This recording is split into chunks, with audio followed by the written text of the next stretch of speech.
Operation सिंदूरचे जालन्यात काँग्रेसकडून स्वागत। पहलगाम येथील दहशतवादी हल्ल्यानंतर आज भारत सरकारने भल्या पहाटे पाकिस्तानमध्ये एअर स्ट्राईक करून दहशतवादी तळ उद्ध्वस्त केलेत। यामध्ये सुमारे 100 आतंकवादी मारले गेलेत।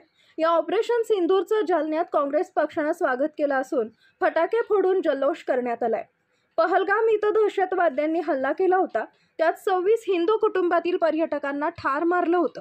त्यानंतर भारत सरकारने आज पहाटे 3 वाजेच्या सुमारास पाकिस्तानमध्ये एअर स्ट्राईक करत तेथील दहशतवादी तळांना लक्ष्य केले। या 9 हल्ल्यांमध्ये सुमारे 100 दहशतवादी मारले गेल्याचा दावा भारतीय सैन्याने केला आहे। ऑपरेशन सिंदूर नंतर काँग्रेसने जालन्यात फटाके फोडून जल्लोष साजरा केला।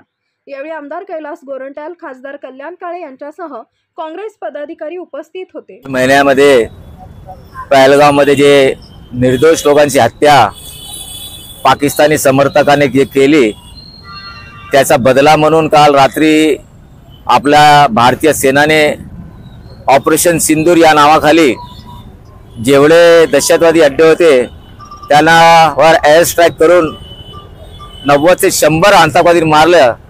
त्याबद्दल आम्ही इथं सेलिब्रेट करीत आहे। खरं तर इथं काही राजकारण करायचं नाही, पण आम्ही सल्यूट करतो आमच्या इंडियन आर्मीला, ज्याने लवकरच लवकर बदला घेऊन हे सिद्ध केलं की आम्हाला जर तुम्ही आम्हाला त्रास देण्याचं काम करणार आहे तर मी तुम्हाला नेस्तभूत करण्याचा आज इशारा दिलेला आहे। निश्चित एवढं सांगतो की सरफरोशी की तमन्ना अब हमारे सीने में है, देखना कितना जोर बाजुए कातिल में है, वक्त आने दे बता देंगे तुझे आसमां, अब हम क्या बताएं हमारे सीने में क्या है।